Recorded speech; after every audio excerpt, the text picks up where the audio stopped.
Well, let's get back to the point, okay? Because last week we were talking about something very important. Yes.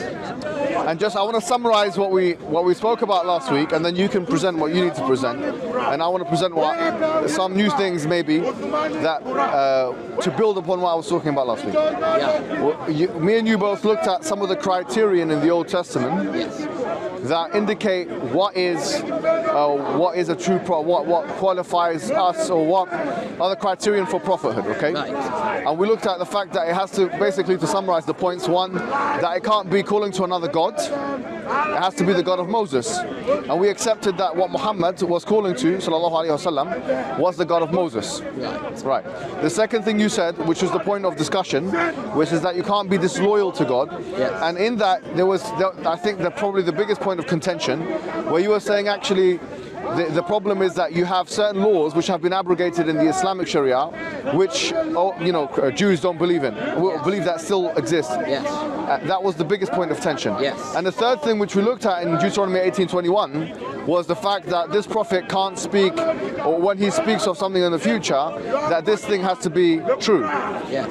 So that wasn't really a point of contention, because I gave you examples of where that is the case, right? Yes. So I showed you some prophecies of the Prophet Muhammad, the Quran and the Hadith, which indicates that the Romans and the Persian, or the Romans will beat the Persians after 3 to 9 years. We talked about where Islam will spread. We even spoke about the fact that the barefooted Arabs will yatatawaluna fil bunyan, that will try and outstrip one another for the highest buildings and so on. And you acknowledge that these were actual prophecies. And so that's, in that sense, this third criterion you think has been met. So we've only got one criterion which I think is where the point of contention, the bone of contention really lies, which is the point of, can God really, if the question is to be asked, can God abrogate his law? And what you're saying is that you can't see that as being loyal to God, that God can abrogate his law. And I'm saying that even on your paradigm, we believe that God has abrogated his law. And the example I gave, when I said I'll give you more examples. Well, the example that I initially gave you was the example of Abraham, and Abraham commanding him to slaughter his son, and then changing that command, changing the command to sacrificing the ram instead. And I gave that as an example of biblical abrogation, or and so on. So that's where we are so far.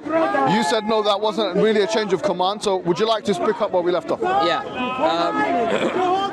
So with regards to, first of all, I think instead of saying can he abrogate, I think the real question to ask is, does he abrogate? Okay. Right? Okay. Because can and can't is always. I accept the amendment. I accept the amendment. Territory. And with regards to Abraham in Genesis chapter 22, so what I was saying is as follows: God gave a very interesting command, which was offer him up as an elevation offering, right? He did not say and slaughter him, right? He said offer him up as an olah, an elevation offering.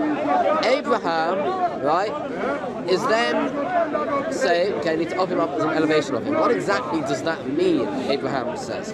Does that mean, right, to simply put him on the altar as an elevation offering, or do I need to complete it as well?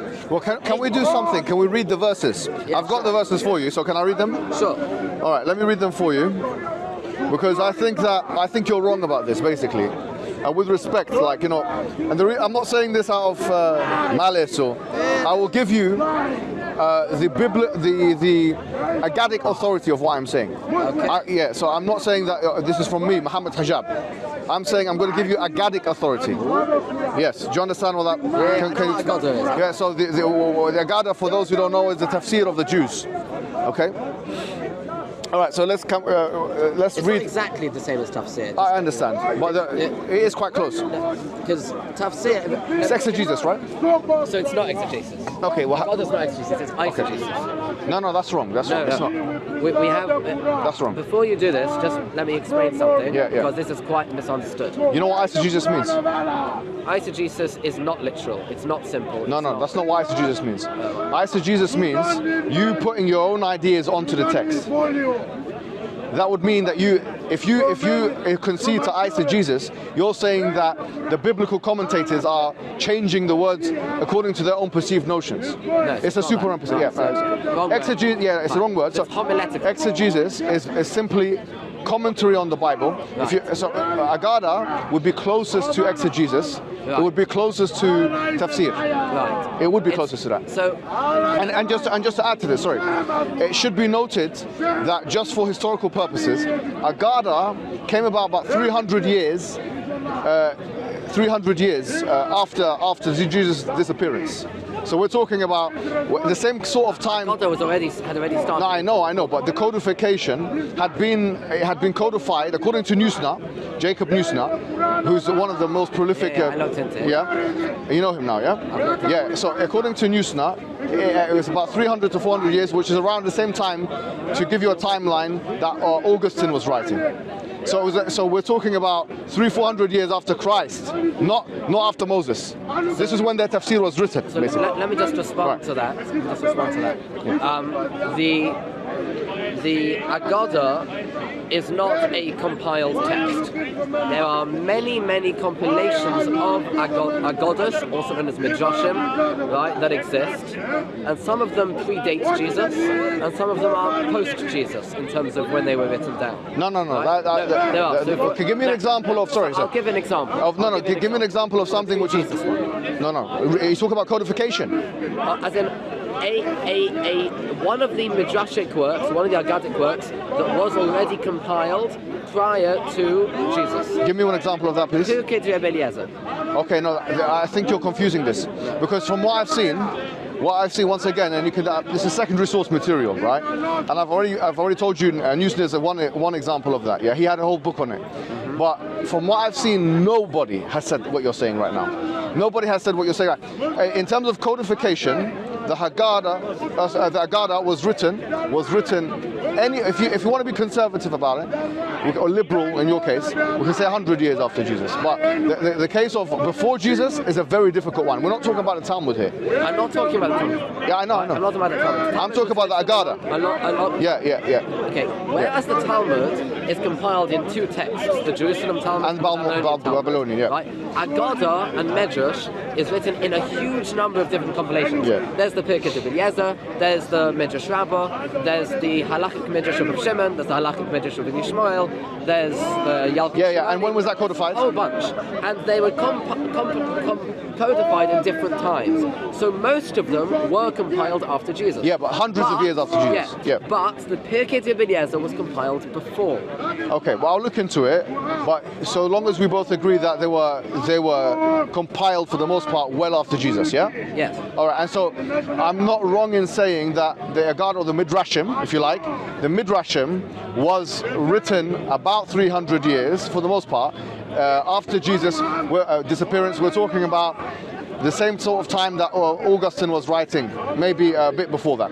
Now, I want to read something out now, having said this, yeah? Okay, and there was one other thing I wanted to say, which was about the 4 levels of interpretation within Judaism, which is known as Paradis. Yes. That Paradis is an acronym that stands for Pshat, Remez, Drush, Sod. Pshat means the simple meaning of the text. That's the first layer of meaning, and that's not going to be what you find in any Agada. Agada does not tell you simple meaning. It does not tell you. I don't think that's correct. I think you're wrong about that. No, this is. You're saying the simple meaning of the text is not in the Midrashim. The simple meaning of the text is definitely not in Midrash. Why not? Absolutely not. What do you mean by simple meaning of the text? So simple meaning is contextual meaning, right? And literal meaning. Now next you have that's completely wrong. This is not wrong. So Ben Ezra and those guys. Ibn Ezra. Yeah. Anybody whoever is speaking in the Midrashim, okay? Ibn Ezra does not speak in the Midrash. I'll give you some names of people that speak in the Midrash. Isaiah, sorry. His name is R. Isaiah or something like that. Yeah. He keeps coming up in the Midrashim. Yeah. These kinds of people that keep coming up in the Midrashim. Yeah. When they, for example, you open up Genesis, the first chapter of the Bible. When they're talking about the days in chronology. What are they speaking about? They're speaking about in allegory, or they're speaking about in literal text? They are talking about what we can learn homiletically from the text. They're not saying what does the text say literally. There's a no. Hold on. You know what homily is? Tell me, what's a homily? No, what is homily? Because you're using a word, you don't know what it is. A homily, as far as I know, is where you're taking things from the text, you're learning things out Wrong. from the text. Wrong. See, this is the second word you've got wrong. This is your problem, okay? The word eisegesis you got wrong. The word homily is basically, it is a commentary of the Bible for lay people. So when we're talking about homiletic texts, we're talking about people that speak about the Bible or any text for lay people, for the audience is lay audience. Do you understand? Right. Okay. Anyway, put that away. So I think you need to get this right. To say that. So hold on. To say that the midrashim doesn't deal with the plain reading, I think is simply unfounded. But Not dealing with it. but let's just get to the crux of the matter. Well, I'll show you. All right. Let's get the verse out. Then God said, "Take your son, your only son, whom you love, Isaac, and go to the region of Moriah. Right. Okay, sacrifice him there as burnt offering on a mountain I will show you." Genesis 22:2, right? Say burnt offering, by the way. It says elevation offering. Okay, no problem. That's irrelevant to what we're trying to prove, yeah? Just to let you know. It's a translation. Yeah, okay. just let you know. As soon as Abraham has set up the altar and is about to proceed with the sacrifice, God changes his original command. So what does he say? He says, "Do not lay a hand on the boy." This is Genesis 22:12-13. Okay? He said, "Do not do anything to him. Now I know that you fear God, because you have not withheld me from your son, your only son." Okay? Abraham looked up there and there in a thicket, and he saw a ram caught by its horns. He went over and took the ram and sacrificed it as a burnt offering instead of his son. Now, Ibn Ezra, yes. okay, you said he doesn't do... Ibn Ezra is not in the Haggadah. Okay, no problem. Ibn Ezra, who commentates on this, I told you before, you said no, he doesn't have a commentary, he does. He has a commentary, he's not in the Haggadah. Okay, right, no problem. Ibn Ezra says this. He says that the idea, hold on, that God did not change his command, yeah, which is your position. Yeah. He goes against what you say. What does he say? This is what he says. Ibn Ezra says the following. He says that the translators point out the word, these scholars translate the word bring also means offer as a sacrifice, yeah? And this is the plain meaning of the text, okay?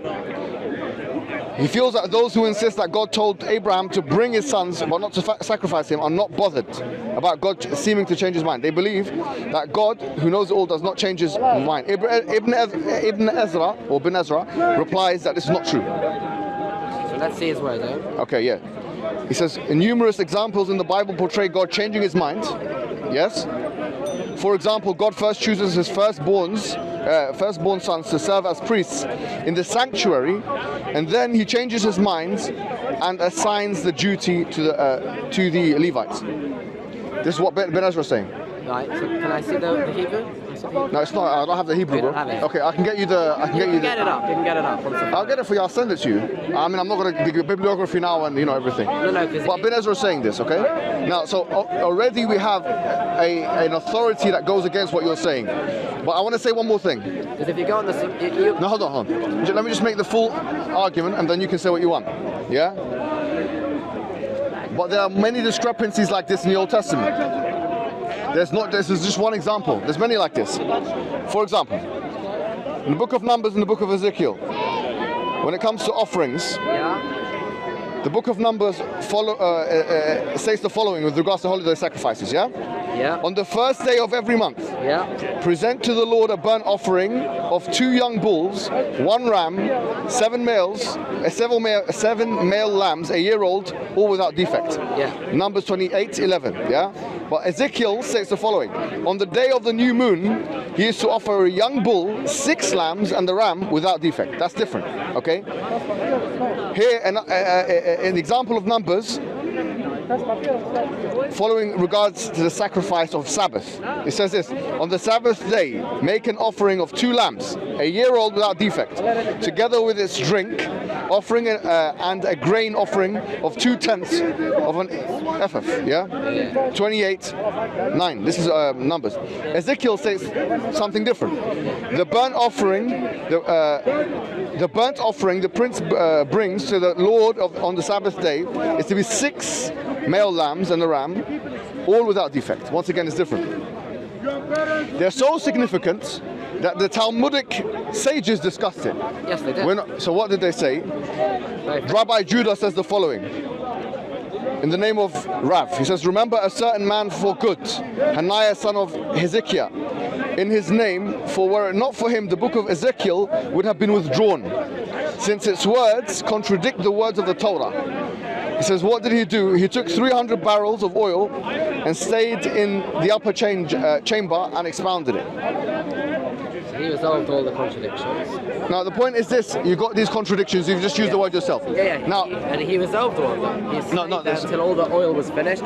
He resolved. All but here's the issue. That's what they're saying. No. Yes, that is what they're saying. I understand what you're saying. Good. Look, hold on. You have contradictions.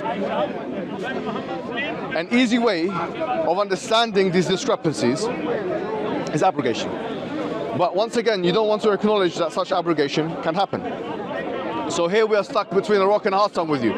We show you that the rulings have changed in the Old Testament. We show you that even your scholars agree that there are discrepancies.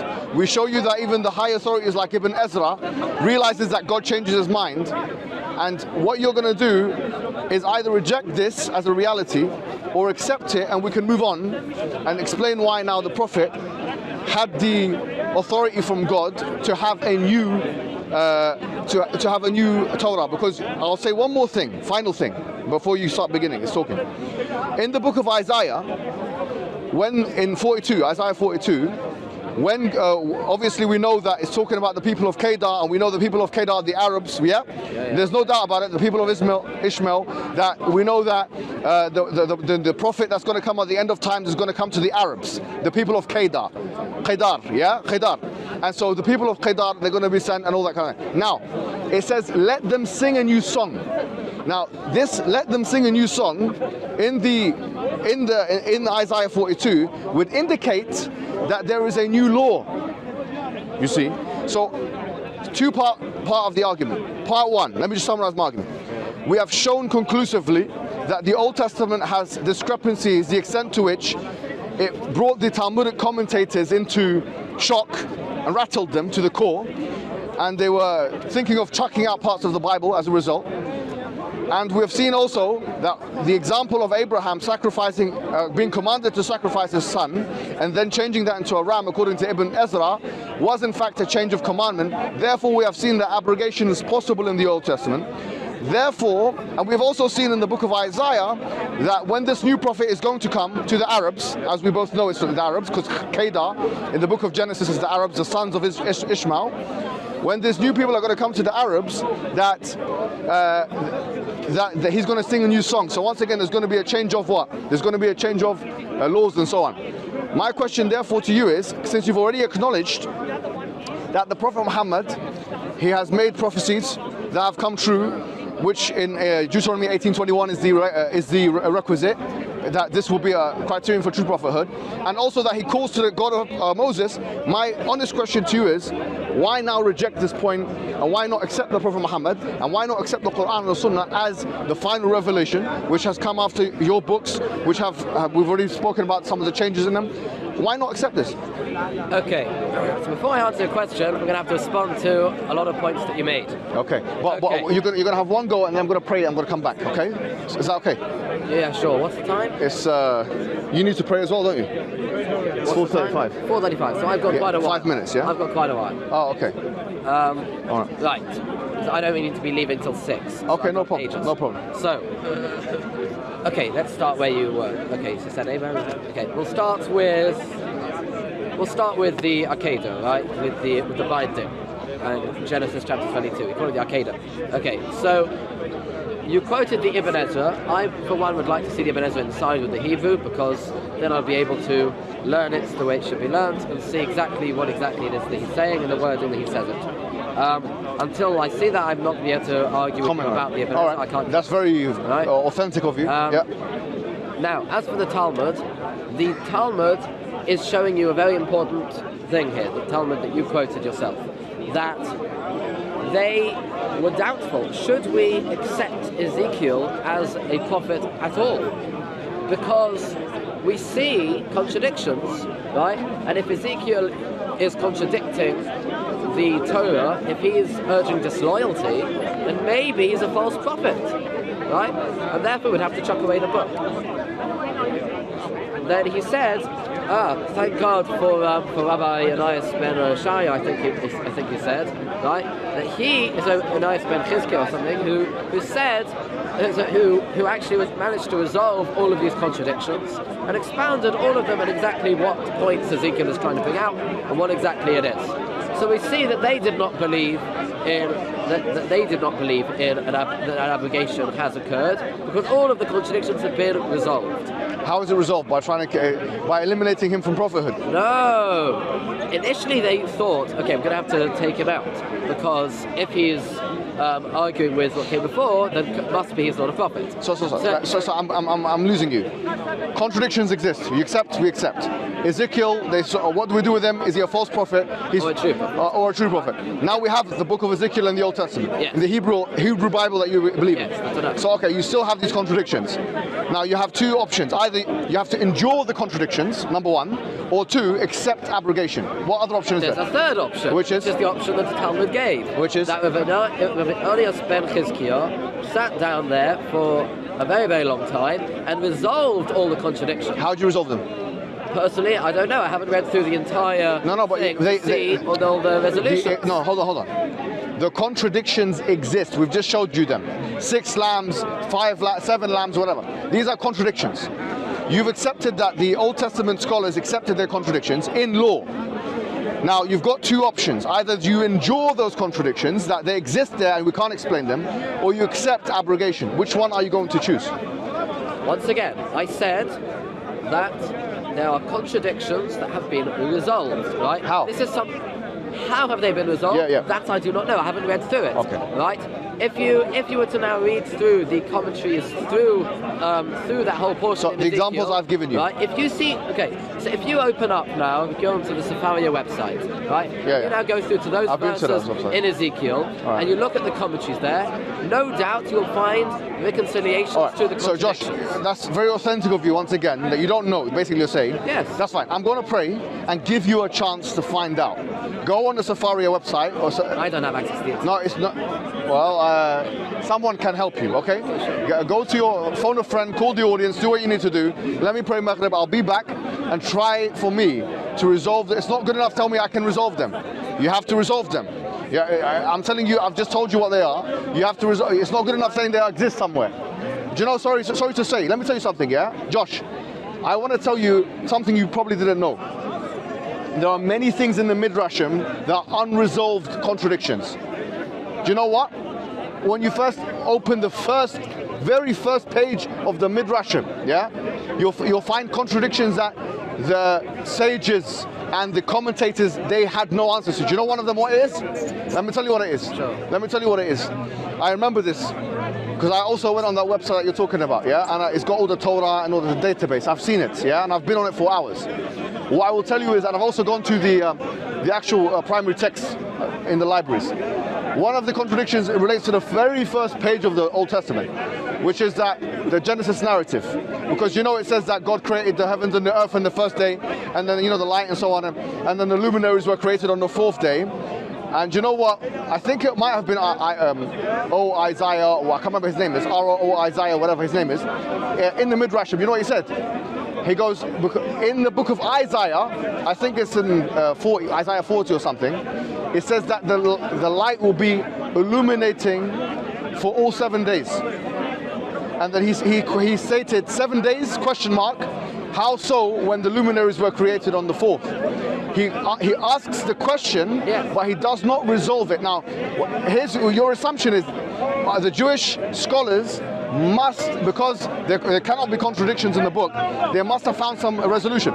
There are many instances in the Midrashim and Agaric texts where Jewish scholars state a contradiction and have zero resolution for it. And the reason why they're so paralyzed, especially as it relates to law, is because they don't have a mechanism of abrogation, which is what we have in Usul al-Fiqh and Islamic jurisprudence. If you had it, you'd be able to resolve your contradictions. But anyway, think about it. We're going to pray. I'm going to come back. I'm going to give you a chance. Phone a friend. Ask the audience. Do what you need to do. All right? Thank you very much. See you later. He has raised some points. He's given you some contradictions. In Menachos 44b, it says as follows. I'm just going to read in English because yeah, of course. I'm not doing a Mohammed Hijab here. No. If you do want that, by all means, you can read it in Hebrew as well. But just read the pertinent. Understand it anyway. If you want to read any pertinent bits in Hebrew, you can. All right then. If you feel it's necessary. Right. Failure to sacrifice one of the bulls, the rams, the sheep, or the goats of the additional offerings brought on festivals does not prevent the sacrifice of the others. Rabbi Shimon says if the temple treasurers had sufficient funds for the numerous bulls that are required to be sacrificed on that day, but they did not also have sufficient funds for the accompanying libations, they should rather bring one bull and its libations, and they should not sacrifice all of them without libations. So the Gemara asks, with regard to these bulls, rams, and sheep mentioned in the Mishnah, on which festival are they offered? If we say that these are the offerings of the festival on the Festival of Tabernacles, this is difficult. It's written with regards to those days that their offerings must be brought in Numbers 29:18 according to their ordinance, and in Numbers 29:33 according to their ordinance. This indicates that no deviation from the Torah's prescription is possible. So the Gemara answers, rather the Mishnah must be referring to the 2 bulls, 1 ram, the 7 sheep of the new moon, the Shavuot as mentioned, and Shavuot as mentioned in the book of Numbers 28:11 and 27. Sorry. Take us through this. What's going on here? So go back. This is what we call a shaklavataria, right? A give and take, right? A Talmud is. Let's go back. Let me go back to my text so I know what you're talking about. Right. Yeah.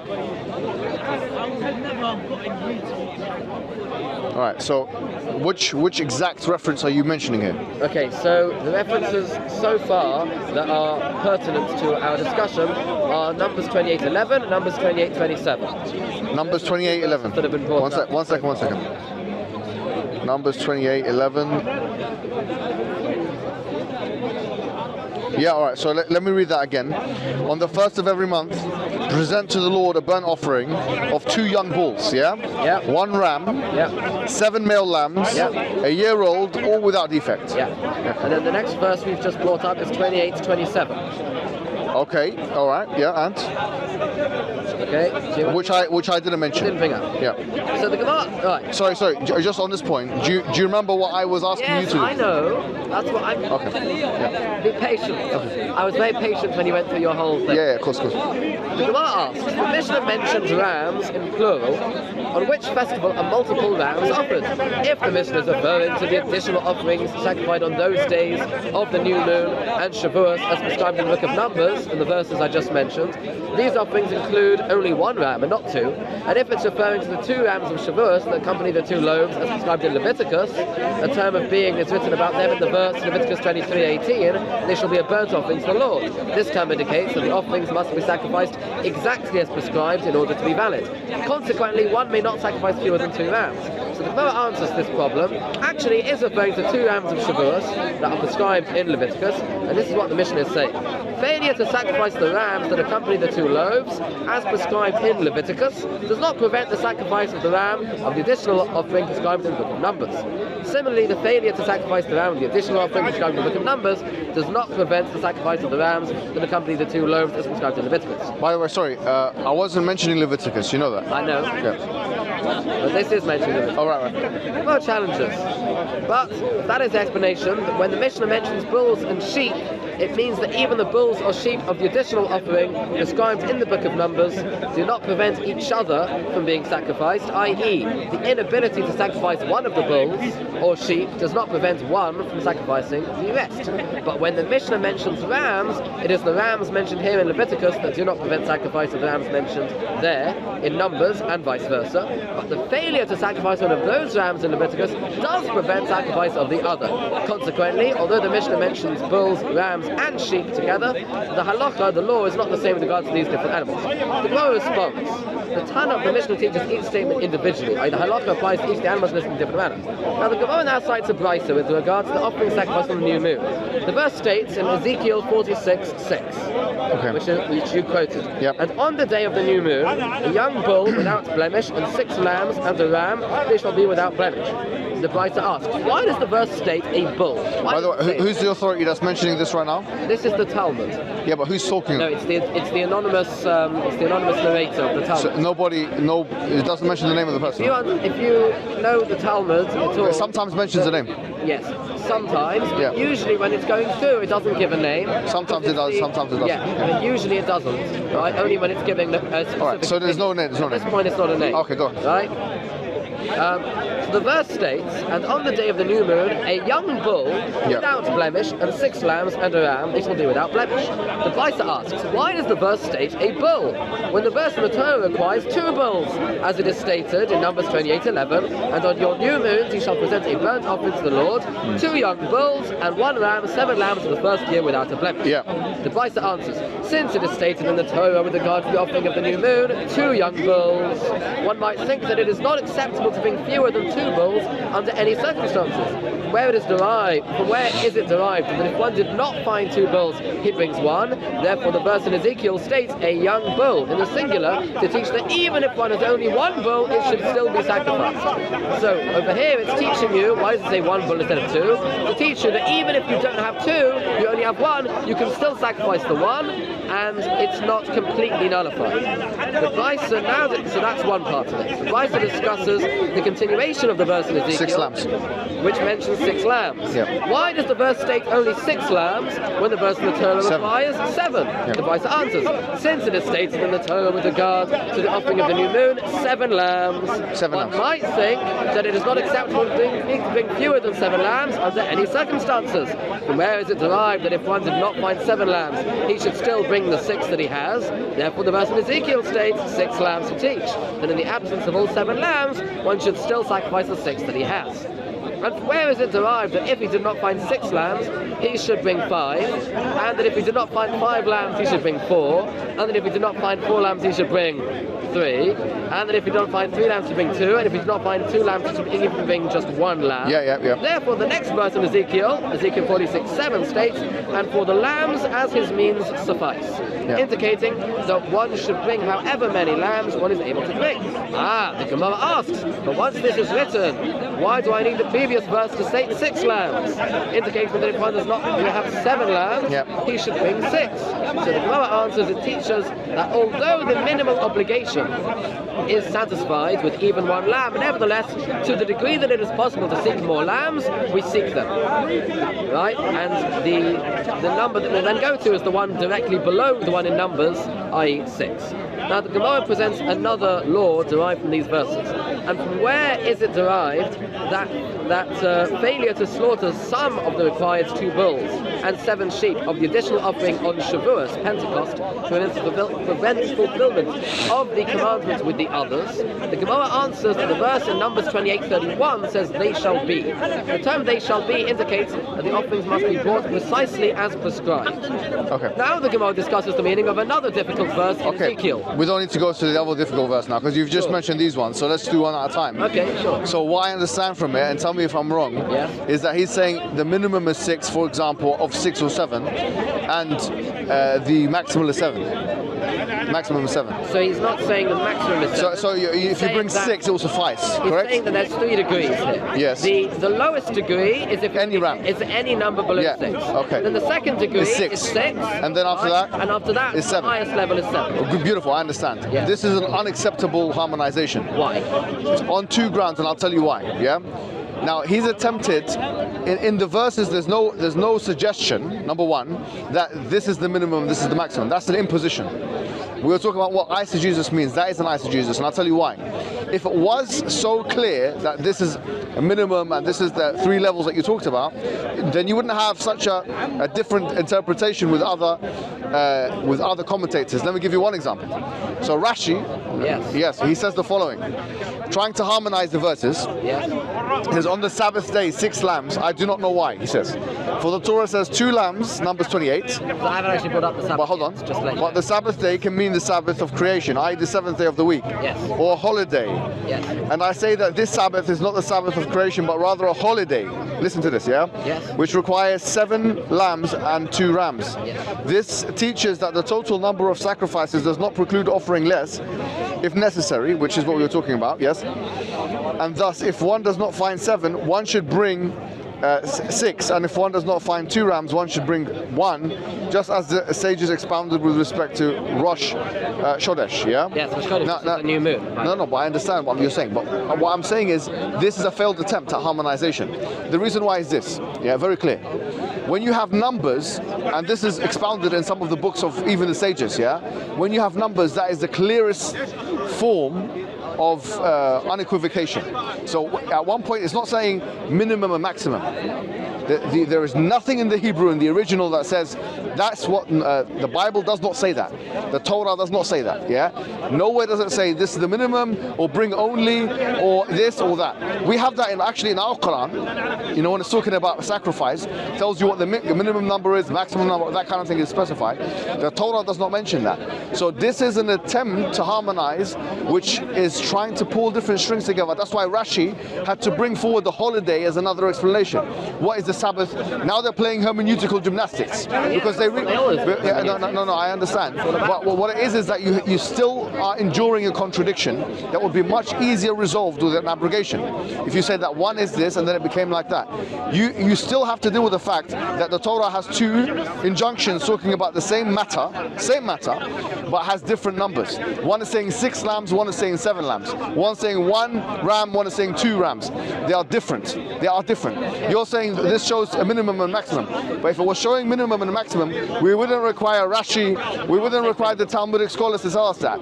There would be words in the Hebrew language which indicate that within the text itself. So these are attempts to try and square circles. That depends on. Let me just respond to that. Yeah. That depends on what is the book what the assumptions going into what type of a book is this. What type of a book is the Torah? Is it a book that is telling you all of the specifics, right, without you having to mediate on any of the words and trying to work out what's this word teaching us? This looks inconsistent. What's this trying to teach, right? Or is it a book which is right, which seems to be what you think it is, which is teaching us exactly what it is. It's saying exactly the words, and it'll say everything without you needing to think for yourself, right? So the way the assumption that I don't think you're categorizing my response. Okay, right, no, I'm saying you have 2 verses, one in Numbers, one in Ezekiel. Yes. One of them is telling you that you have to bring one, and the other one is saying 2, 6 and 7. Okay, so these are contradictory numbers. Okay, you're saying, well, the way that they've tried to harmonize it, like Rashi and others in the Talmud, is that they've tried to say, well, actually, look, they've tried to say like this. But that's not there in the text. Do you understand this point? I'm saying that this is something that had to be invented in order to try and square the circle, the contradiction. The Bible, the Torah does not mention this, or your version of it. It does not mention this. This is something they have had to try and do in order to try and navigate. And the idea that, well, if there's not 6, then let there be any number. What is that? That is completely. It's a cop out. Did you know that makes? That makes mentioning 6 superfluous. Let me tell you why. You said there are 3 stages, yeah? Yeah. Imagine this, yeah? It says 7 in one, it says 6 in the other, and you're saying that they're saying it can be any number. Yeah. All right, so if it can be any number, mentioning 6 is superfluous. He already answered that. Let me tell you why. Hold on. Unless you want to say that 6 is the second best thing you can do, which is what you're going to tell me. But what I'm telling you is that's not mentioned in the Torah. That's what he's saying, because he has to try and find the reason. He has to try and find the excuse for why the Torah is contradicting itself. Do you see the point? I'll read you the answer to that bit one more time to see whether or not, because you might get something out of it. Okay, fine. The Gemara asks, but once this, i.e., verse 7, and for the lambs as his means suffice, has been written, do I need the previous verse to state 6 lambs, right, in verse 6? That's useful, indicating that if one does not have 7 lambs, he should bring 6. Why should you have both? That's your question, and that's the Gemara's question. Well done. The Gemara answers, it teaches that although the minimal obligation is satisfied with even 1 lamb, nevertheless, to the degree that it is possible to seek more lambs, we seek them. Yeah, that's his explanation.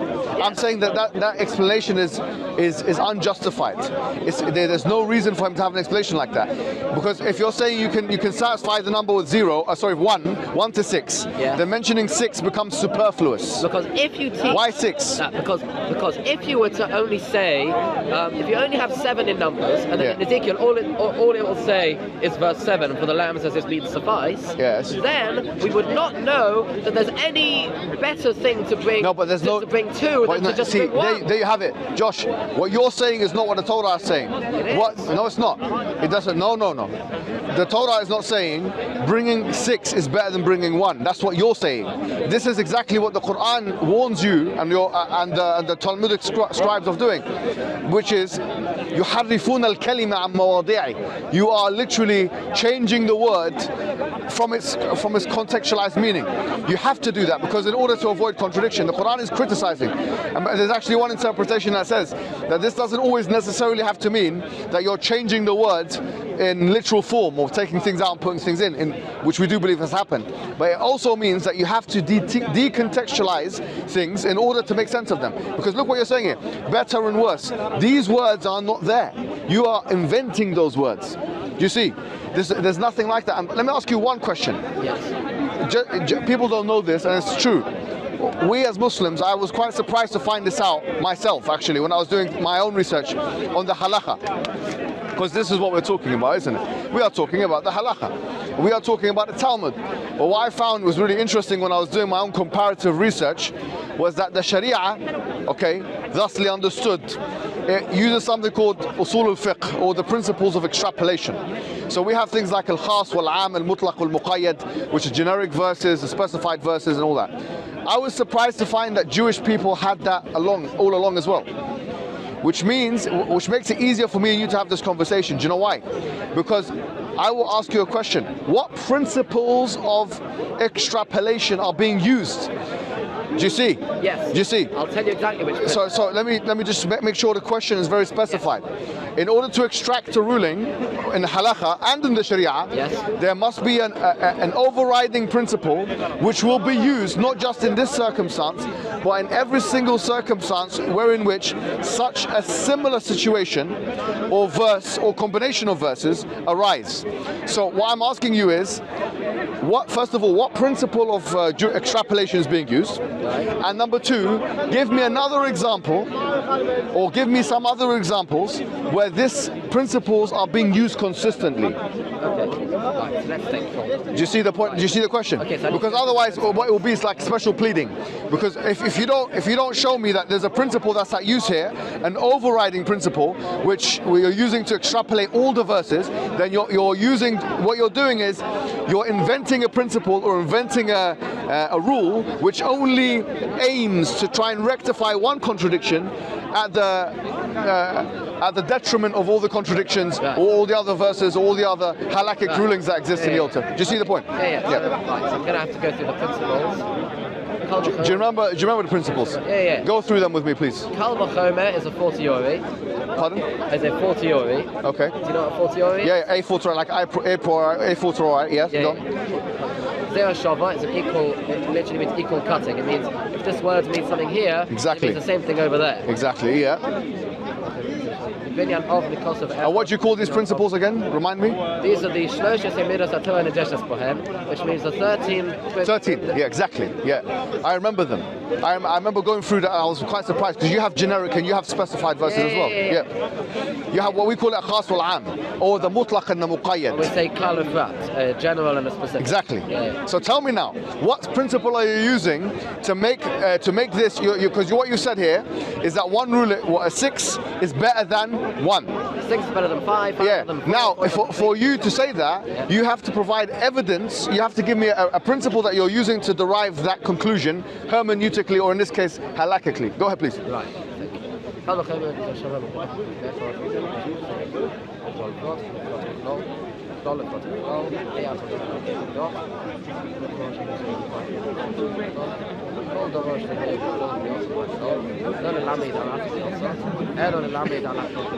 through them. Say it loud so I can remember as well. Go on, say it loud. I'm just saying in Hebrew. Say it in Hebrew. I'll try and remember it. Go on.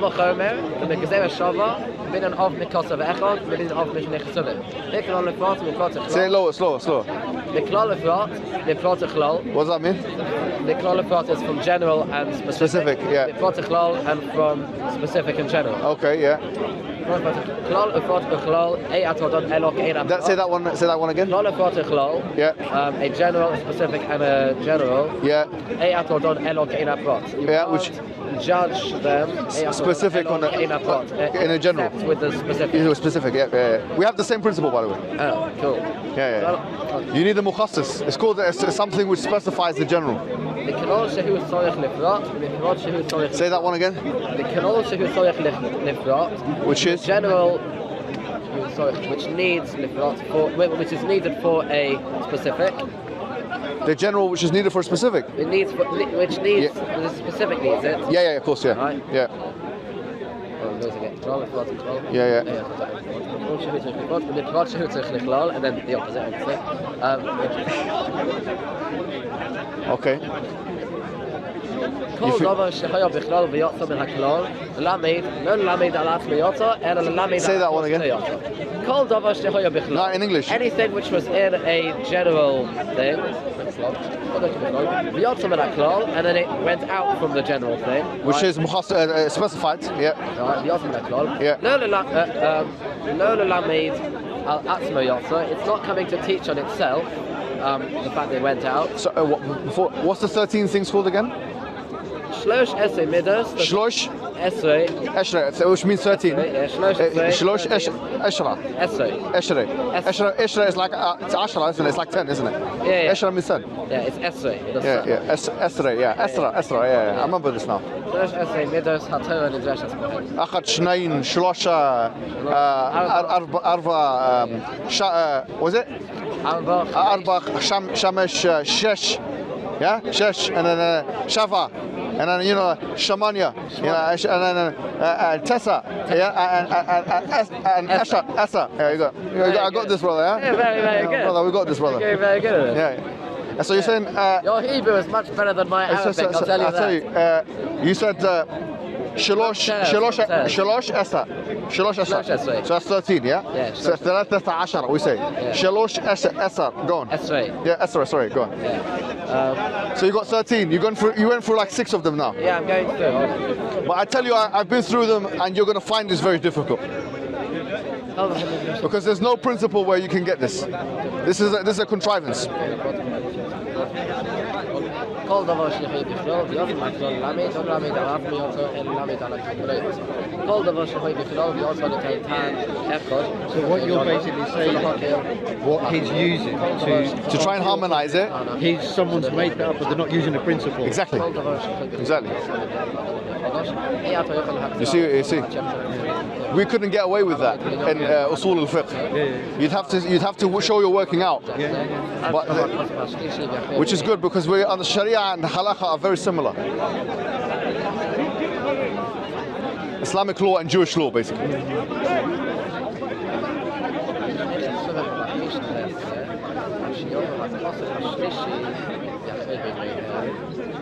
It's innovation. Huh? It's innovation. Now I'm just moving my body, man. Keep it warm. It could be, you're not going to like this. Go on. You're not going to like this. It could be an asmachta. Which is again? An asmachta is not one of the 13. It's in one of the other lists. It's in the 38. And the 38 remind us of what that is. Of Rabbi Yossi HaGlili. He gives another list. which is not accepted by the majority. I remember this. This is not accepted by the majority. The 13 is mujma alayh. It's everybody accepts it. Yeah, this 38 is very weak. Yeah, it is a bit weak. Yeah, and actually one of the most aberrational things in the whole halakha. But I'll tell you something. Why are you bringing this to me? I'll tell you something. Yeah. Because asmachtas are used. Because asmachta, you're right in saying that most of those rules are very rarely used. But asmachta is used all over the Talmud. It's used everywhere. Right? There's Which one is that again? a huge amount of things. Asmachta means that we have a concept that we already know, and we find a verse that looks like it would be teaching this, and then we say that this is what that we can learn this from that verse. Yeah, but that's nothing to do with what we're talking about right now. So No, Josh, can you see what I'm saying to you right now? It would make sense based on how the Talmud states it here. I'll say, because it says here. No. Because it says here. Yeah. Let me read this to you. It says. The Brisa discusses the continuation of the verse in Ezekiel, which mentions 6 lambs, and it doesn't start by saying. Right, it says, why does the verse state only 6 lambs and the verse in the Torah requires 7? And then it gives you the answer. But then afterwards it says, from where is it derived that if one did not find 7 lambs, he should bring 6? Yeah, exactly. Therefore the verse of Ezekiel states 6 lambs. Yeah. So it's not saying it in response to the contradiction. We already knew something. We already knew, right, and we could ascribe this to oral tradition, right? We already knew that if you have less than 7 lambs, you can still bring whatever lambs you have to the temple. We only think that because of the verse in Ezekiel, right? That's the only evidence. No, because evidence for an oral tradition is not necessary to be provided in the Talmud. They don't always bother. When you say no, are you talking? No, hold on. Yeah, please. You have 2 verses. Yes. One that's saying 7, one saying 6. Yes. You're telling me that rules can be you can't have now new rules. Yes.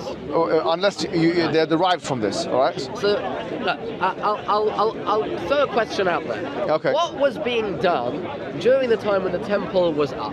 Were people, right, if there was ever a time when when for some reason he couldn't bring 7 lambs, right? He didn't have 7, right? So what did he do when he didn't have 7?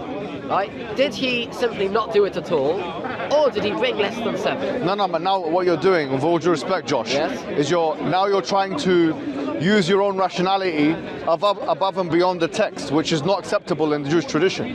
Well, so now you've had things. When we look at the text, we have 2 things. We've got what it says, and we've got our brains. I know. Our brains is not good enough here. We've got 13 principles. Yes. So that most halakhic scholars agree with, Talmudic scholars, sages, whatever, agree with, commentators, and you have not been able to show one of them which solves this contradiction, which shows you that you must, and we're going back to the point, either you introduce abrogation or you endure the contradiction. To introduce abrogation will be unacceptable, because abrogation is the idea that God is changing and not unchanging. No, it's not, because that's ridiculous, actually. It just means that he's changed, it just means that his will has differentiated in one time over another. For example, do you believe in creation ex nihilo? Yes. All right, so God created at one time, not another. Yeah, God continues to create. Okay, but if you believe in creation ex nihilo, it means that he created one time and not another, right? Which means that he has to post-date his creation, which means that he had a will, which post-dated his creation. It doesn't mean that he changed his mind from, I'm not going to create, so I am going to create. It means that he just post-dated that his will, or the creation of his will. Likewise, you can have, God decided that the rules will be X and this time, and that was appropriate, and that the rules should be Y and this time, and that should be appropriate. That's not against God's nature.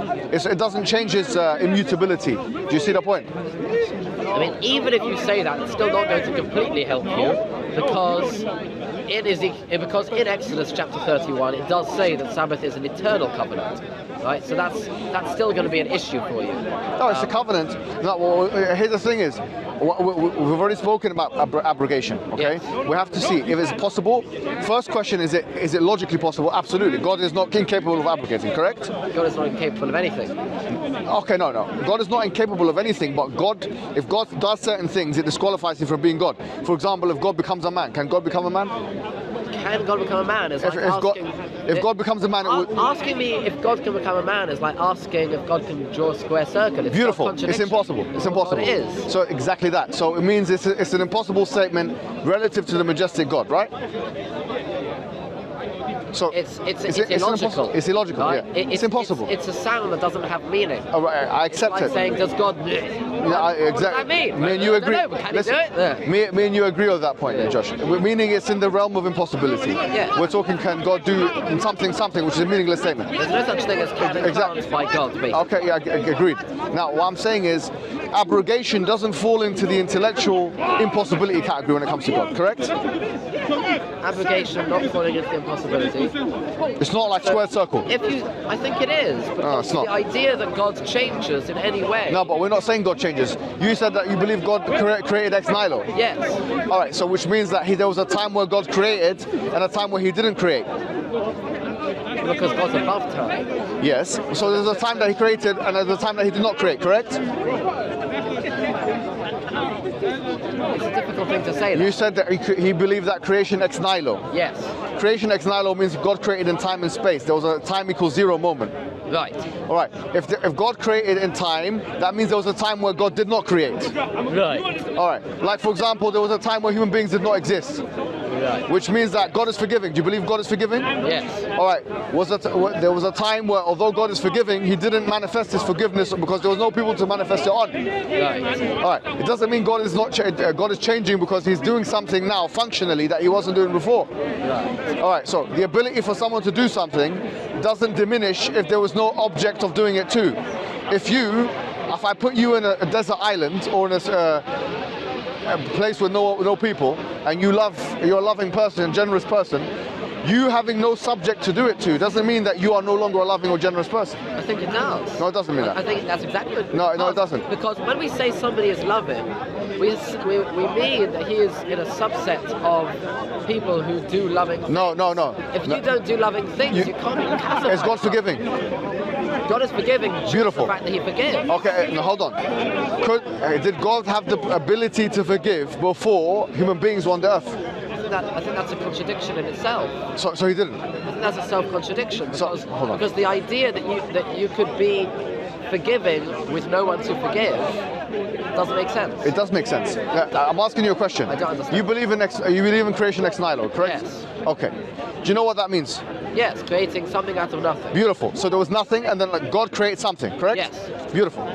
So if there was nothing, and then God created something, there was a time where God did not create something, correct? There wasn't a time when He didn't create, because before creation there's no time. Okay. There was an instance, or there was a conceivability, all right, or it's conceivable that God can be a creator, but there's no creation.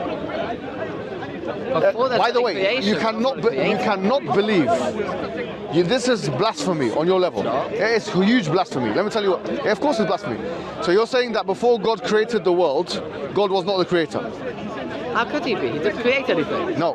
Does He have the capability to create? Of course. Ha. But He's not yet created. No, that we agree. So we Josh, can't call Him a creator. Josh, He's not yet created. accepted, but He's the creator in the sense that He can do it. Because He's omnipotent. Right, accepted. He's forgiving because He can forgive. It's part of His attributes to forgive.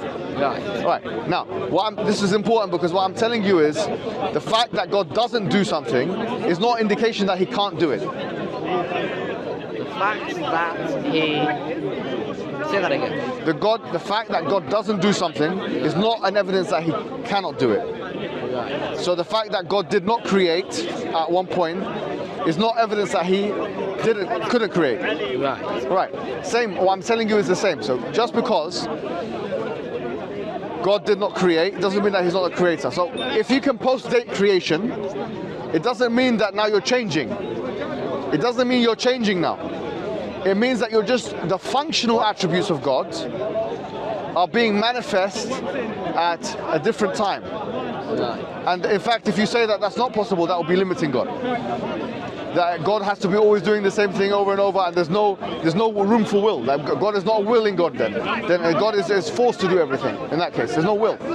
So that's why I'm saying that if God has the will to do and not to do, because if you don't have, what is volition? Volition is the choice of X over Y, do or don't do. In that case, it's not a contradiction to God's will and His attributes, and it's not a it doesn't put his immutability into compromise when we say what? When we say that God decided that these rules should be applicable in X time, but in Y time these other rules should be applicable. And if this is a contradiction rationally, then it's also a contradiction that the fact that there was no universe, nothing as you put it, and then God created a universe is also a contradiction. So we have to now admit that the fact that God can abrogate is not a contradiction to His attributes. Do you agree with that?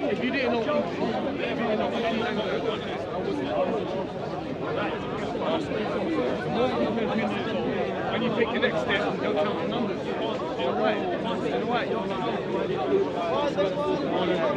So when you say abrogate, you mean that He's not changing, He has a will, and He changes the will, but He doesn't actually change. He doesn't change. He doesn't change.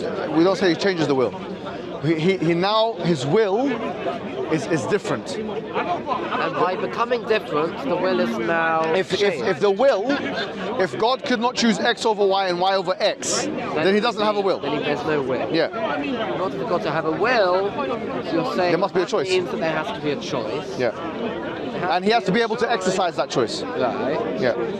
Otherwise, God becomes like a sun and the rays. That the rays become like the creation and everything, and He has no choice. So the sun is like an inanimate thing. It's non-thinking, non-cognitive. So you're saying that non-willing. A choice in itself is abrogation.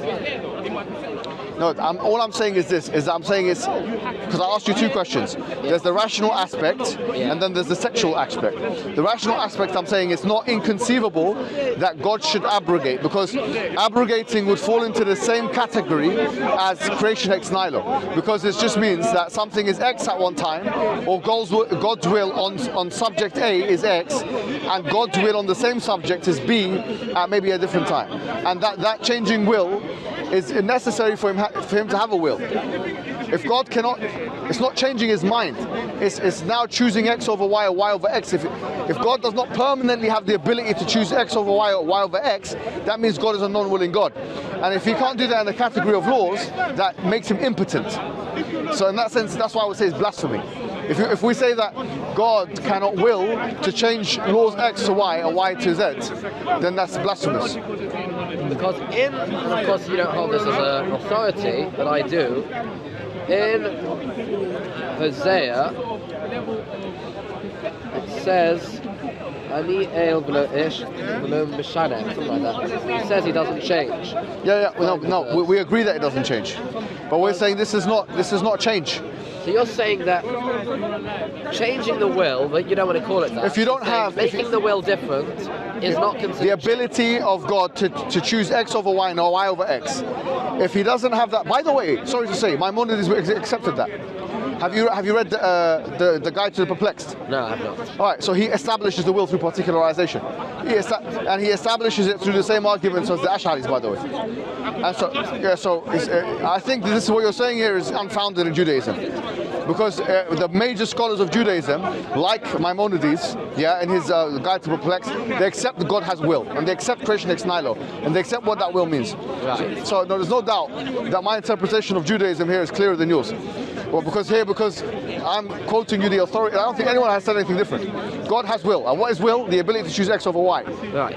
If you don't have that, then you don't have will. Right. And so if the law if you can't change the law effectively, or make a law that's more applicable in time X than it is to time Y, that means you're impotent to be able to do so. That means you're making God into an impotent God. Right. So it's not impossible. So abrogation is not irrational from a godly perspective. Okay. All right, beautiful. Now, second, so we've already accepted A. So if it's not rationally unacceptable, and textually we've said it solves your problems, then I would say abrogation is the missing key that you are basically foregoing at this point, which you need to think about. Right. And because it will go back to Isaiah 42 when it says that it will be sung a new song. Yeah, in I think 42:10, yeah? Where it says, sing to the mountaintops a new song. Yeah. And if you read it in the Hebrew, you'll find that it's talking about what? So what's the word for new song here? A new Shir Chadash. Yes, which means? A new song. Beautiful. What does that new song mean? Why is it a new song? Because it's a song that has not yet been sung. Beautiful. And that's what we say It's the last of the songs. Allahu Akbar. And that's what we say the Quran is. The last of the songs. Song? That's a law book. No, but it's a new song. It's a prophet that's going to come. And he's going to... No, it doesn't say new song is not a prophet. No, hold on. It says sing to them a new song. Okay? And when it says sing to them a new song, when it says sing to them a new song, yeah, what is he? First of all, if you read from the beginning, what is he talking about? We're talking about a prophet that's going to come on the end of times, correct? Well. And he's going to come to the Arabs. Should we do Isaiah 42 now? Just very quickly before we do Isaiah 42, right, I just want to answer another question you raised earlier that I have not yet answered, right, and that's about the Ibn Ezra, because I don't want to completely forget about it, because you did bring that up, and I do want to bring to... Which one is it? Because in the Ibn Ezra, so I looked through the entire thing you quoted, he says, in reality, and this is the bit he did say, in reality all questions are removed by scriptures first stating that God did prove Abraham, i.e. God did not change his mind. He never intended for Abraham to sacrifice Isaac. The reason God tested Abraham was in order to reward him for his willingness to sacrifice his son in obedience to his will. Right? We're now saying that God, who is all-knowing, tested Abraham. He had earlier insisted that prove is to be taken literally. Now we're explaining why. We're simply alluding to the meaning of for what I know. Right? So even Ibn Ezra does not say that with regards to Genesis chapter 22 that God was changing his mind. No. Well, I didn't say that. He said that either. I'm saying that he had one. Ibn Ezra says, in the quote that I quoted, was that Ibn Ezra is stating that those who say that the command has changed, that's false. Because other Agadic scholars and commentators and sages, they would say that actually what happened was, it's not like what you said, exactly what you said. It's a clarification, all that kind of thing. Ibn Ezra is saying he doesn't buy that. So in other words, he didn't change his mind. No one's saying he changes his mind like that. What we're saying is Ibn Ezra is saying that explanation of clarification, that's not a sufficient one. Right. Instead, what is clear is that there was command 1, which is that go and kill your son. Command 2, which is no, sacrifice the ram instead. Right. These are two separate commands, which means abrogation. That's exactly what abrogation means. Command 2 has abrogated command 1. You see? So if God can do it with Abraham, he could do it with Muhammad. That's what we're saying. So now if you go to Isaiah 42, you'll find that... Okay, so Isaiah 42. Yeah, Let's go through it now. Okay, we'll start from verse 1, shall we? This is my servant whom I uphold. Okay, great. So right now we're talking about a servant, and of course that's going to be a point of contention. My chosen one in whom I delight. What's the Hebrew word? Abdi, yeah. So Abdi in Arabic. So Abdi, the prophet is called Abdullah, which is that he is the servant of God, just to let you know. Yeah. Okay, in Isaiah 41 verse... Yeah, I don't need it anymore. Thank you, my friend. I'll see you later, yeah? Big shout out to Imran for letting us use his phone. Thank you very much. Thank you, my friend. In Isaiah 41 verses 8 and 9... Now, why did you jump? Just go through 2, 3. Because you brought up the Abdullah thing. I wasn't going to... No, just keep going. Later. Keep going. Okay, fine. So I'll deal with the Abdullah thing later. Okay. This is my servant whom I uphold, my chosen one in whom I delight. The Mustafa. So in this, what's the khiyar? What's the Bikhiri. So Bikhiri here, the Mukhtar is one of the Arabic words which comes from the same Arabic, the root, which is the khat and what do you call it? The resh. Yeah. For us, it's the kha and ra. So it's resh. Yeah. So we have, the Arabic transition will be Mukhtar, al-Mukhtar, which is the words that are used with the Prophet Muhammad, just to let you know. Keep going. Okay. In whom I delight. I have put my spirit upon him. He shall teach the true way to the nations. He shall not cry out or shout aloud, or make his voice heard in the streets. Yeah. He shall not break even a bruised reed, or snuff out even a dim wick. He's not going to do any damage to anyone at all. No, it doesn't say that, because you can continue reading, he's going to come out and fight. Wait, no, keep going. He shall bring forth the true way. He shall not go dim or be bruised, till he's established the true way on earth, and the coastlands shall await his teaching. All right, true way on earth. Yes. So this is not going to be a localized teaching to what? Who? It's not going to be a localized teaching to the children of Israel. It's going to be on the whole earth. Keep going. Yes, it's on the Keep whole going. earth. Yes. Next part of the chapter, because Please. if you look in Yeah. the way it's written, there's a paragraph break. No there. problem. Next paragraph. Yeah. Thus said God the Lord, who created the heavens and stretched them out, Yeah. who spread out the earth and what it brings forth, Beautiful. who gave breath to the people upon it, Yeah. and life to those who walk thereon. Excellent. I, the Lord, in my grace, have summoned you. Who's you? And I have grasped you by the hand. I created you and appointed you. So who's you? A covenant people, a light of nations. So we now know who he's talking to. Yeah, keep going. Opening eyes deprived of light. Yeah, and this, by the way, this is a verse in the Quran. You know, the fact that the prophet that's mentioned in the old in the يجدونه مكتوبا عندهم في التوراة والإنجيل, yeah, that he's going to be. If you look at the whole verse, it's that he will be bringing people to. Actually, let me read the verse to you. Yeah, can I read the verse to you? Sure. Because I think it will be pertinent quite here. Yeah. Move your shoe, please. Your step.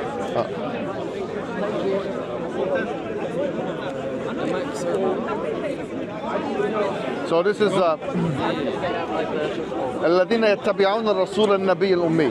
Then I want to follow inside. So which means the one that this is what the Quran says, yeah. So I'm just going to get my Quran. The ones who follow the Rasul, the Prophet, and Nabi al-Ummi, the one who's illiterate and who is a prophet. الذي يجدونه مكتوبا عندهم في التوراة والإنجيل يأمرهم بالمعروف وينهاهم عن المنكر ويحل لهم الطيبات ويحرم عليهم الخبائث. We already talked about that. So are we in? In chapter, okay, so you can go to Surah Al-Araf, chapter 7, verse 157. Yeah. 7 verse 1. Oh, but it's almost the right. The illiterate prophet. Yeah. Yeah, the illiterate prophet. Okay. So do you want to read it out? Those who follow the messenger, the prophets who can neither read nor write, whom they will find described in the Torah and the Gospel, Yeah. which are with them. Yeah. He will enjoin on them that which is right and forbid them that which is wrong. Yeah. He will make lawful for them all good things and prohibit for them only the foul. And he will relieve them of their burden and their fetters that they used to wear. So he will set them free, basically. Then those who believe in him and honor him and help him and follow the light which is sent down with him, they are the successful. Okay, beautiful. Bear that in mind when we're reading, yeah? Right. Okay. Right.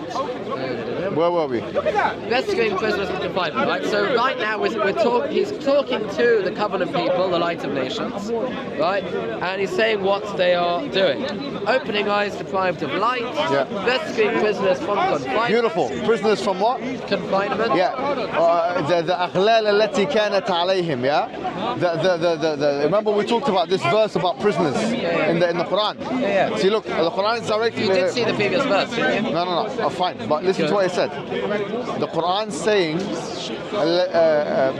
الذين يتبعون النبي الرسول الأمي الذي يجدونه مكتوبا عندهم في التوراة والإنجيل. And then afterwards it says this bit here, which is that the أغلال التي كانت عليهم, yeah, the prisoner, they will be releasing them from the shackles that they were in. Right. Here it's saying what? Here it's saying rescuing prisoners from confinement. Khalas, which means that they'll be setting them free. Is there a parallel or not?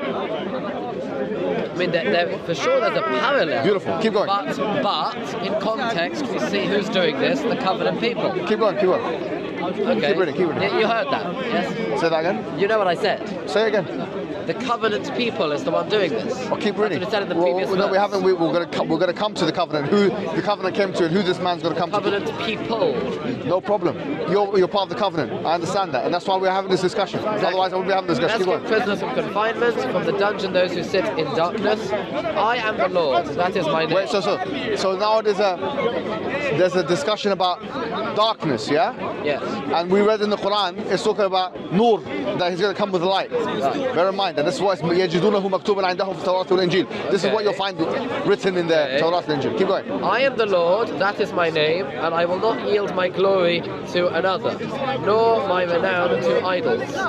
See, the things once predicted have come, and now I foretell these things, announced to you, ere they sprout up. Beautiful. Keep going. That's the end of that paragraph. Beautiful. And now we move on to the next paragraph. The most important one. Right? So it's been already an entire paragraph where we didn't talk about the servant, and now we're going on to another paragraph. Well, we believe that the whole thing is about the servant, by the way. The whole thing is about the servant. The first paragraph was about the servant. The second paragraph didn't mention the servant. No, it doesn't have to mention the him. third paragraph and see whether or not It doesn't have to mention him, but keep reading. we completely left that topic now. Okay, keep He's reading. gone, man. He's gone. Keep going. Next, sings the Lord a new song, His praise from the ends of the earth. In Hebrew, please. Shiru l'Adonai, Shiru Chodosh, Tehilosim, Miksei Ha'aretz, Yeredei Hayom Umlo'o, All right. V'yoshevehem. So, okay, beautiful. Okay, sing what? A new song. Sing a new song, which is what? Shiru Chodosh. Okay, and what's that talking about? What new song is it? It doesn't say. Okay, what do you think it means? If it's a new prophet coming, what song is he going to be singing? Oprah? No. What song are you going to be singing? A song of praise to God. Beautiful. Okay, so is this going to be revealed or not? It doesn't say. All right, but if it's a prophet, This is a command. This is not saying a prophet's going to sing a song. Hold on. This is a command to the following people. The following people to sing. Hold on. This prophet that's going to come. Okay, hold on, Josh. This prophet that's going to come is going to sing a new song to Doesn't the. say that. Okay, well it says sing to the people a new song. Who's he talking It about? doesn't say sing to the people a new song. Sing a new song. What does it say? Sing a new song as people as follows. Because Okay. obviously sing is in the imperative, and now we're going to. We've already said it was going to go for the Are the Ha'aretz. people? It's going to go to the world. The Ha'aretz. Are the people that say that? who are going to be singing this song, His praise from the ends of the earth? Which is what? Something Ha'aretz. What does it say? You said it? Miksei Ha'aretz. Yeah, what? Miksei Ha'aretz. Maksei Ha'aretz, the Yeah. end of the earth, right? Yeah. Okay. Ha'aretz means earth, correct? Yeah. Keep going. Miksei means from the ends of. Yeah, beautiful. Keep going. So who's going to sing? Who are we commanding to sing this song? Yeah. You who hail the sea, and you creatures in it, you coastlands and their inhabitants. Let the desert and its towns cry aloud, the villages where Kedar dwells. Beautiful. Okay, hold on there. Who are Kedar? Kedar is the second son of Ishmael, Okay, so the son of and Ismail. Kedar ended up having a kingdom in the northwestern part of the Hijaz, and the coast, right, the Kedarite kingdom. They were just south of Edom and just north of Lihyan. Beautiful. So Kedar, the descendants of Kedar are Arabs, correct? They are, yes. Okay. So these Not people. all the Arabs, they are a specific tribe The of descendants. Kedar. So you said Ismail. Yeah. Ishmael. Yeah. So you have Ishmael and then you have Kedar. 12 has 12. Right. And tribes. Kedar is brother, yeah? Yeah. Yeah. Kedar. So the descendants of Kedar are the Arabs. Yes. So this song will be sung. But not all of the Arabs, remember? No There problem. are It will 11 include other that. brothers, No, yes? the Arabs will definitely included, not the Jews, correct? Yeah. Wait, not the Jews, yeah? That's for sure. For sure. Not the Jews, the Arabs, yeah? Yeah. Okay. So the Kedarite. So this new prophet gonna come, sing a new song. It Doesn't say that. doesn't say that, no? Doesn't say that the prophet is going to come and sing a So song. he's singing? These people, Who are what are they singing for? Why are they singing? they're singing about God's praise from the end of the earth. Why? What's doesn't- going to come to them to say? So you're, doesn't Joshua, say a reason. this is disingenuous. No, it's not. I'm com- reading you the text. No, totally disingenuous. We started with Abdi, yeah, the Abdi, the Mukhtar, the this, the that, all those things that you're saying is disconnected from the rest of it. That's what you're saying. There was the first paragraph. Doesn't matter if it's a different That's not paragraph. connected to the second You're paragraph, saying these. Which is not connected to the third paragraph. So you're telling me that these paragraphs are all disconnected. Disconnected, but they're not running one onto the other. Right, which means that God is speaking now one thing about a prophet, then he's talking about something else, and then he's talking about three different And that, of subjects. course, Nothing. assumes that the servant in the first paragraph was in fact a servant, so it was in fact a prophet By the to way, begin with. sorry to say, who from the Midrashim agreed with you? Who from the Midrash agreed with me? Yeah. Who from your book said that? Rashi says that. No, he doesn't. You just made that up. Rashi is talking about Talmud. Midrashim. I didn't say. No. I Rashi. haven't gone through the Midrashim. You just made that up, brother. Because Rashi doesn't. Listen, you made that up because I know you made that up. You know why I know you made that up? Why? Because Rashi doesn't talk about the Midrashim like this. Rashi is a Talmudic exegete. He always brings No. Midrashim. Yes, he does. No. He doesn't bring it. On the very first verse of the Torah, he brings a Midrash. No. He's constantly He says, bringing Midrash. what did he say? Tell me what Rashi said. He says that the servant is Israel. No. So he says that there is a servant, right? Yes. There's two opinions, major opinions, yeah? One is that it was Isaiah himself. Yes. And then there's Israel as well, yeah? Yes. Okay, so, but they see that there's a continuation. What you're saying is that there's dislocation. What I'm saying is that your idea of dislocation is not in the Agada, it's not in the Agada. It's not in the Midrashim. You've made that up. And what does the Midrash say? Enlighten me. Every single that I've read, every single one of them sees it, like I've said, as one continuous prose, but then it attributes that prophecy is to Isaiah himself. It says it's talking about Isaiah. For example, About the song. about this whole thing. No, but about the song. Who? The Abdi. You find me one person. No, hold on. No. I'm going to say this. Yeah. If you bring me one person, one rabbi, one of the Get it out. that says the song. Let's get it out. What's the time? 6 o'clock. Can we get it out? Do you want to get it out? How long is this going to take? Because Let's do it next week. Let's do this next okay, week. part 3 next Part week. 3. Part Because 3 next week. what I'm going to show you is that from what you're doing now is disingenuous. I have to say, Josh, it's unexpected because you're usually quite authentic. But from what I've read, the Midrashim scholars, they don't dislocate it the way you have. You've dislocated paragraph 1 from paragraph 2 and paragraph 3. That's not the way of the Midrashim. That's not the way of the Midrashim. No, we're going now. Okay. We'll continue next week. But what I want you to end with is this. We're talking about someone who's going to come to the people of Kedar, the Arabs. And when you continue reading, you'll see what kind of things he done. We saw how connected the verse in the Quran in chapter 7, 157 is to the attributes that I mentioned there. And even the same kinds of words that are being used to describe the Prophet in the Arabic is almost identical to the same kind of words that are used in Hebrew. So like abd and and so on. Yeah? Well, you don't have a bet, do you? Oh, you have bet. Yeah, you do have bet. Anyway, we'll see it next week. So the homework is, for both of us, we go to the Midrashim, or whenever it is next week, the week after, we'll go to the Midrashim and we look at what your scholars have said about it. As I said before, from my understanding, they don't disconnect it, but they attribute that prophecy to someone like Isaiah. That's my understanding, but we can go and check and see. All right, then. We'll Josh, see you next if this week. big guy's bothering you, let me speak to me. It's been a pleasure, yeah? Okay, Thank you very much. next week, part 3. Yeah. Ali Dawa, I got in contact with Ali to get your Yeah. to get your. I'll give it to him.